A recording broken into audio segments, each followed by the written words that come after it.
morning. I am Lisna Adawiyah, and I would like to tell the summary or the conclusion about the introduction part, how to material that would like dirt keep. Okay, so in this introduction part, I would like tell you about jadi pada bagian ini itu saya akan menjelaskan sedikit mengenai introduction part gitu. Sebelumnya mohon maaf ya apabila misalkan dalam pelafalan bahasa Inggrisnya atau misalkan ada suara-suara agak berisik gitu, mohon maaf karena ada kendala sedikit gitu. Terus saya menjelaskannya sambil lihat buku karena lumayan banyak banget juga. Mengenai tugas merangkum dari bab 4 dan bab 6, di sini saya akan mencoba menjelaskan mengenai introduction part gitu. Introduction part atau dalam bahasa Indonesia itu biasanya kita kenal dengan pembukaan ya. Bagian pembuka dari suatu artikel. Dalam bagian ini bisa jadi dan harusnya menjadi perpaduan teori yang tepat antara sumber dengan kutipan-kutipan yang digunakan. Jadi dalam introduction part itu, si kutipan sama sumber-sumbernya itu harus jadi perpaduan yang utuh gitu ya, harus gitu. Jadi harus selaras gitu antara si kutipan sama si sumber-sumber itu. Terus juga kalau dalam bagian pembuka itu juga biasa digunakan abbreviation ya. Abbreviation, what is abbreviation gitu? Abbreviation itu semacam singkatan ya. Abbreviation itu semacam singkatan-singkatan singkatan-singkatan gitu. Singkatan yang bisa digunakan dalam satu paragraf itu sebanyak 10 kali dan dibentuk menjadi sebuah singkatan dan dibuat menjadi sebuah singkatannya gitu. Nah, sebelum menggunakan singkatannya, alangkah baiknya kalimat awal itu kalimat awal dari introduction part itu dijelaskan dulu gitu, atau diberikan sejenis pemaparan kayak pemaparan gitu, penjelasan gitu. Kayak singkatan itu tuh sebenarnya berasal dari kata apa sih gitu. Jadi kita tidak ujuk-ujuk langsung memberi singkatan aja tanpa memberikan penjelasan terlebih dahulu. Kata asal dari singkatan itu apa sih gitu. Kalimat asal dari singkatan itu apa sih. Jadi sebelum kita menggunakan singkatan, kita jelaskan dulu atau perjelas dulu singkatan dari kata itu apa sih gitu.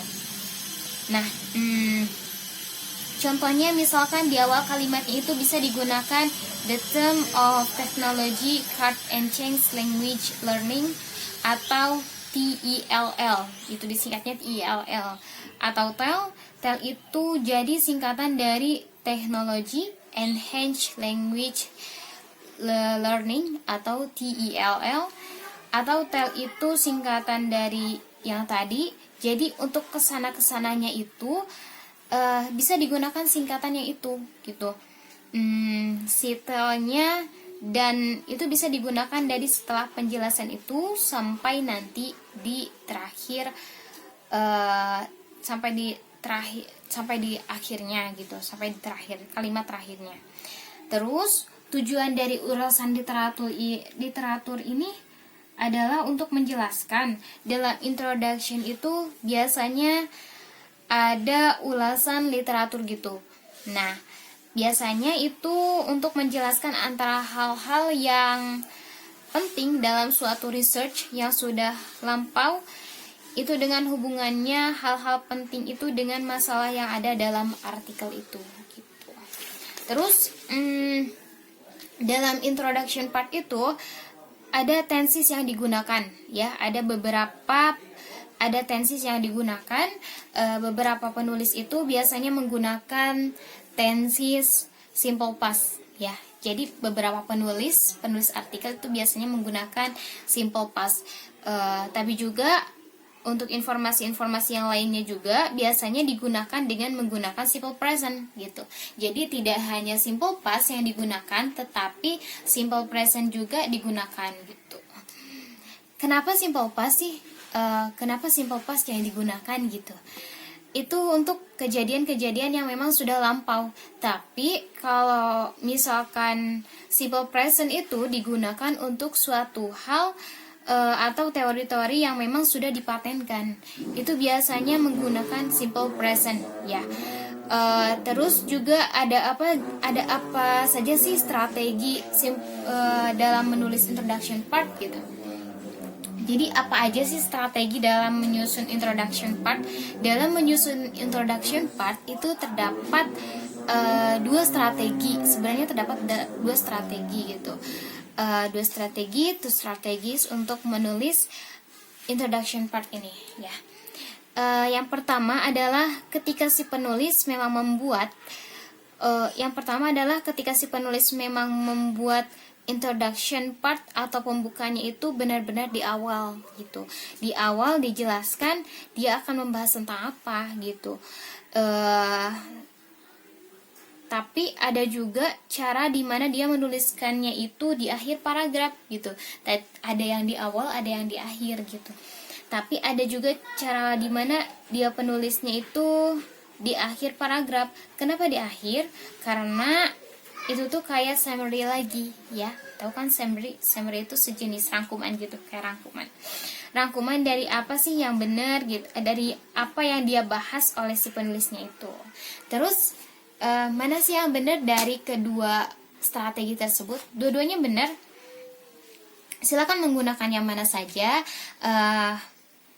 Yang penting penulisan suatu artikel itu emang benar-benar relevant gitu. Relevant itu penulisan suatu artikel itu sama dengan introduction dan isinya. Jadi selaras lah antara introduction dan isinya itu gitu. Dua-duanya benar, asalkan yang penting penulisan suatu artikel itu emang benar-benar selaras sama introduction part dan isinya gitu. Terus for example, untuk contohnya dari si introduction part ini kita lihat dari example 1. Saya lihat mungkin di buku ya, karena di sini gitu. Contoh pertama dengan artikel yang berjudul Growth Rates Analysis of Pertis Corals from Nusa Penida, Bali. Ya, dibuat oleh Kamelia Kusumatito, Agus Setiawan, Sri Yudawati Cahyarini, dan Muji Wasis Indriawan. From Institute for Marine Research and Observation, Ministry of Marine Affairs and Fisheries, Jalan Baru, Prancak, Jembarana, Bali, Indonesia, Ensan. Gitu, ya. And after they write, setelah mereka menulis, siapa yang menulisnya itu akan ada sumber-sumber asal mereka gitu, asal pendidikan mereka, dari mana institusi mereka, di mana aja, dan akan ada email juga untuk penjelasan mengenai informasi lebih lanjut yang bisa kita tanyakan kepada mereka. And then setelah mereka menuliskan judul, juga pengarang dan juga pengarang, serta asal dari institut mana mereka, sekolahnya di mana atau kayak kuliahnya di mana, atau kuliahnya di mana gitu. Itu ada abstrak ya. Setelah tadi menuliskan judul, terus nama pengarangnya siapa aja, sekolahnya di mana, institutnya di mana. Terus setelah itu ada abstrak. Apa sih abstrak? Abstrak itu biasanya berisi tentang rangkuman ya. Rangkuman dari si artikel itu tuh biasanya dia menceritakan tentang apa gitu ya. Jadi abstrak itu kayak rangkuman lagi, di mana rangkuman tersebut menceritakan di dalam artikel itu menceritakan tentang apa sih gitu. Sebelum kita melanjutkan membaca ke artikel itu, di sana disediakan rangkuman. Kita mau yang kita baca itu tentang apa sih gitu. Ada pencerahan dulu lah sebelum kita membaca artikel itu. Nah, For example one ini abstraknya menceritakan tentang isi dari judul yang tadi yang membahas tentang growth rate analysis of Portis corals from Nusa Penida, Bali. Di sana dia menjelaskan tentang representasi dari pertumbuhan karang poritas yang ada di Nusa Penida. Setiap tahunnya seperti apa gitu meningkatnya dan menurunnya, seperti terus juga analisisnya itu seperti apa, dijelaskanlah metode-metode mereka, terus dijelaskan metode-metode apa yang mereka gunakan, dalam analisis ini. Terus dalam menggunakan analisis ini dan mereka bisa menggunakan kuantitatif atau kualitatif gitu. Kebetulan dalam abstrak ini yang pertama dia menggunakan quantitative methodology gitu. Ingat ya, quantitative methodology dalam example number 1 ini. Terus juga ada keyword ya, setelah abstrak lalu ada keyword. Keyword itu biasanya akan menuliskan kata-kata penting yang berhubungan dengan artikel dia gitu. Nah, inilah yang introduction partnya atau bagian yang tadi dibahas. Si introduction part dalam example 1 ini dia dimulai dengan yang tadi kita bahas di materi sebelumnya gitu. Dalam materi tadi ada kan tentang singkatan-singkatan gitu. Nah, di dalam artikel ini ditemukan juga contoh example kayak singkatan-singkatannya itu sesuai dengan materi tadi. Jadi sebelum dia menulis singkatan langsung dengan tulisan NVA gitu, bisa dilihat kalau di bukunya ada gitu tulisannya MFA gitu, dibacanya NVA. Itu ada penjelasan dulu NVA itu apa gitu. For example, di sini ada contohnya seperti Nusa Penida was established as a marine protected area NVA in 2010 atau 2010 gitu.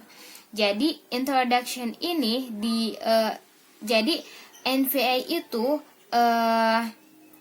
established as a marine protected area atau wilayah laut yang dilindungi. Dalam introduction ini dia menjelaskan tentang apa itu Nusa Penida, di mana dan apa saja yang terjadi di dalamnya. Contohnya, Nusa Penida itu merupakan laut yang dilindungi pada tahun 2010 dengan luas area sekitar 20.057 hektar.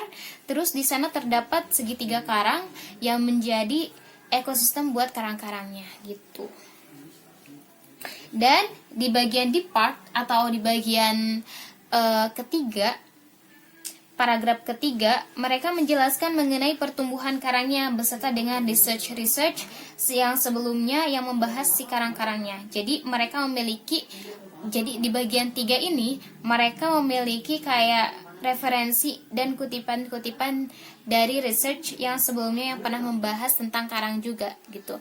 Jadi mereka tidak hanya menganalisis sendiri, tetapi mereka juga menggunakan artikel-artikel lain gitu untuk menjadi kayak sejenis sumber gitu, kayak sumber tentang karang yang membahas tentang pertumbuhan karang itu. Dan mereka menghubungkan dengan artikel yang mereka bahas tentang karang juga, cuma yang mereka bahas itu tentang karang di Nusa Penida gitu. Terus juga kalau di sini yang pertama dari tensis, kita lihat dari tensis ya. Dari tensis kita lihat di introduction, ada di introduction ya, ada kalimat Nusa Penida was established as a marine protected area in 2010 or 2010. Mereka memakai simple past gitu. Kenapa mereka memakai simple past sih gitu? Kenapa enggak simple present, tapi mereka menggunakan simple past gitu. Kenapa mereka memakai simple past? Karena kejadian itu si Nusa Penida itu menjadi area laut yang dilindungi itu pada tahun 2010 aja ya. Di tahun 2010 aja, jadi kalau sampai sekarang itu enggak yang enggak seperti di kalimat tersebut gitu. Jadi di Nusa Penida itu area laut yang dilindungi pada tahun 2010. Sedangkan sekarang nggak tahu dilindungi atau enggak ya. Jadi tidak berlaku, tapi sekarang nggak berlaku lagi gitu. Nggak tidak dilindungi gitu. Terus kita juga bisa menggunakan cuma di tahun 2010 aja. Terus kita juga bisa menemukan simple present yang digunakan di introduction ini. Tidak hanya simple past, tetapi simple present juga kita bisa menemukan di introduction ini.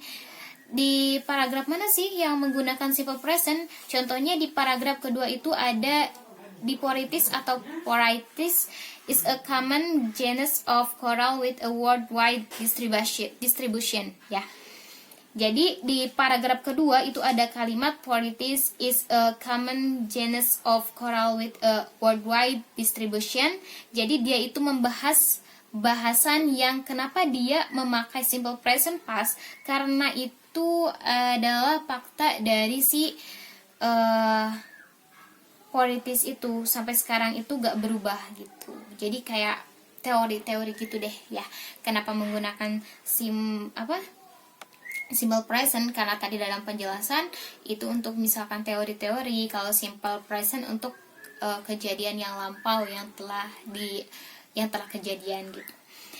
Terus juga di sini di introduction itu ditulis di paragraf pertama, ditulis di awal karena sebelum mereka menulis hal-hal lainnya dari si karang dan pertumbuhannya itu mereka memperkenalkan terlebih dahulu dari